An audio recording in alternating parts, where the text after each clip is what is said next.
नमस्कार साथियों, स्वागत है आपके अपने YouTube channel Sujeet sir GS में।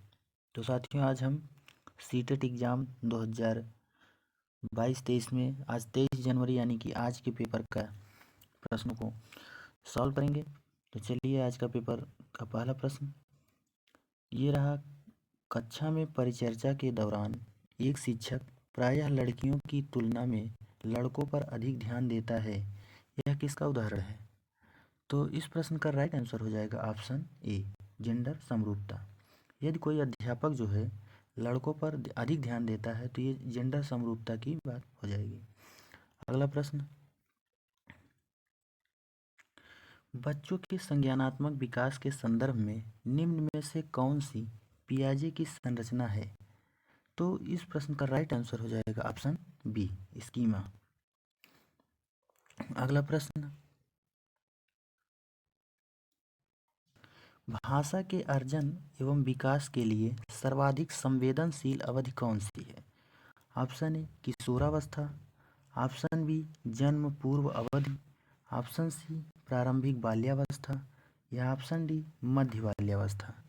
तो इस प्रश्न का राइट आंसर हो जाएगा ऑप्शन बी, जन्म पूर्व अवधि। अगला प्रश्न, निम्न में से कौन सा द्वितीयक सामाजिक एजेंसी का उदाहरण है? ऑप्शन ए, मीडिया एवं पास पड़ोस। ऑप्शन बी, परिवार एवं पास पड़ोस। ऑप्शन सी, परिवार एवं मीडिया। या ऑप्शन डी, विद्यालय एवं मीडिया। तो इस प्रश्न का राइट आंसर हो जाएगा ऑप्शन डी, विद्यालय एवं मीडिया जो है ये द्वितीयक समाजीकरण है। अगला प्रश्न, बच्चों को संकेत देना तथा आवश्यकता पड़ने पर सहयोग प्रदान करना निम्नलिखित में से किसका उदाहरण है? तो इस प्रश्न का राइट आंसर हो जाएगा ऑप्शन ए, पाड़ या ढांचा। जब इसमें किसी बच्चे को टेम्परेरी सपोर्ट दिया जाता है तो उसे क्या कहते हैं? पाड़ कहते हैं। अगला प्रश्न, निम्नलिखित व्यवहारों में से कौन सा जीन पियाजे के द्वारा प्रस्तावित मूर्त संक्रियात्मक अवस्था को विशेषित करता है? तो इस प्रश्न का राइट आंसर हो जाएगा ऑप्शन सी, संरक्षण तथा कक्षा समावेशन। अगला प्रश्न, एक समावेशी कक्षा में एक शिक्षक को विशिष्ट शैक्षिक योजनाओं को क्या करना चाहिए? ऑप्शन ए, तैयार करने के लिए हतोत्साहित होना चाहिए। ऑप्शन बी, तैयार नहीं करना चाहिए। ऑप्शन सी, कभी कभी तैयार करना चाहिए। या ऑप्शन डी, सक्रिय रूप से तैयार करना चाहिए।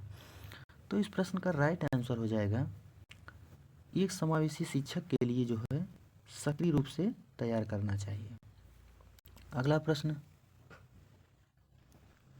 संवेग एवं संज्ञान एक दूसरे से सन्निहित होते हैं।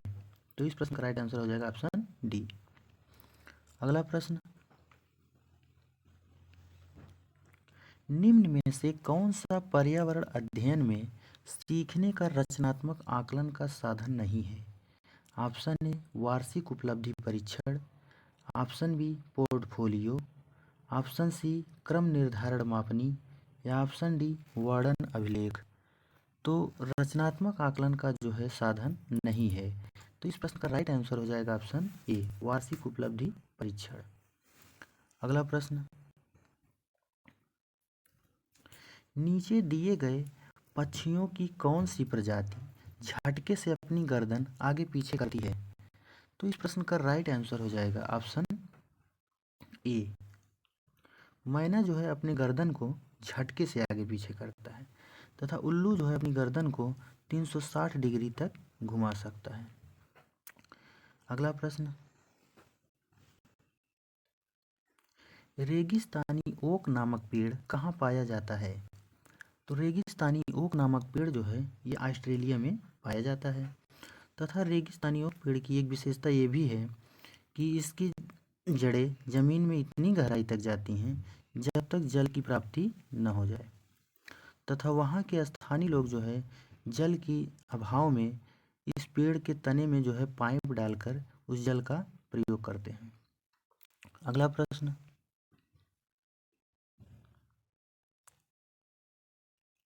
निम्न में से कौन सा अंतर्राष्ट्रीय ख्याति प्राप्त वेट लिफ्टर है? Option A Karnam Malleswari, option B Sunita Williams, option C Bachendri Pal या ऑप्शन डी सूरी मणि। तो इस प्रश्न का राइट आंसर हो जाएगा ऑप्शन ए कर्णम मल्लेश्वरी। अगला प्रश्न,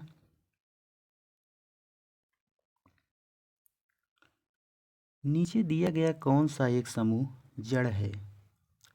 तो इस प्रश्न का राइट आंसर हो जाएगा ऑप्शन ए गाजर, मूली तथा चुकंदर।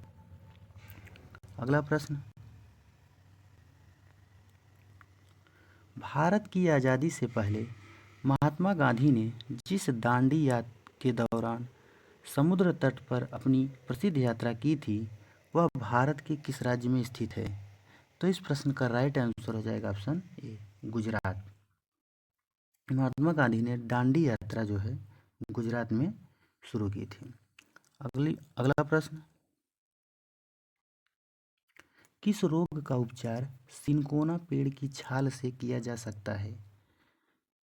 तो इस प्रश्न का राइट आंसर हो जाएगा ऑप्शन सी मलेरिया। मलेरिया का उपचार जो है सिनकोना पेड़ की छाल से किया जा सकता है। अगला प्रश्न, चिराओ नृत्य कहाँ के लोग करते हैं? तो चिराओ नृत्य जो है ये मिजोरम का एक प्रसिद्ध नृत्य है। अगला प्रश्न, तमिलनाडु के निकटवर्ती राज्य कौन कौन से हैं?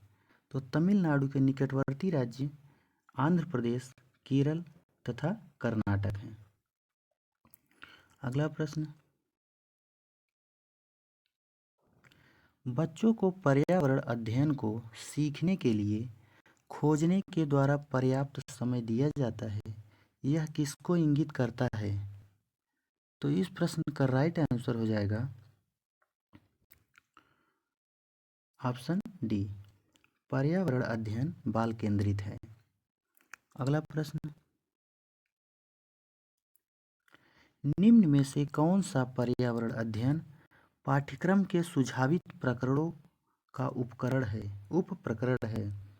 तो इस प्रश्न का राइट आंसर हो जाएगा ऑप्शन डी जानवर। अगला प्रश्न, निम्नलिखित सीखने के कौन से सिद्धांत का पर्यावरण अध्ययन में अनुसरण होता है? ऑप्शन ए ज्ञात से अज्ञात, ऑप्शन बी वैश्विक से स्थानीय, ऑप्शन सी अमूर्त से मूर्त या ऑप्शन डी अज्ञात से ज्ञात। तो इस प्रश्न का राइट आंसर हो जाएगा ऑप्शन डी अज्ञात से ज्ञात। अगला प्रश्न, निम्न में से कौन सा भाषा आकलन में सबसे कम प्रभावी तरीका है? तो इस प्रश्न का राइट आंसर हो जाएगा ऑप्शन सी कहानी लिखना। ये जो है भाषा आकलन में सबसे कम प्रभाव डालता है। अगला प्रश्न, भाषा अर्जन क्षमता किसके साथ संबंधित है? तो भाषा सिद्धांत जो है नोम चोम्स्की ने दिया था। तो इस प्रश्न का राइट आंसर हो जाएगा ऑप्शन सी। अगला प्रश्न,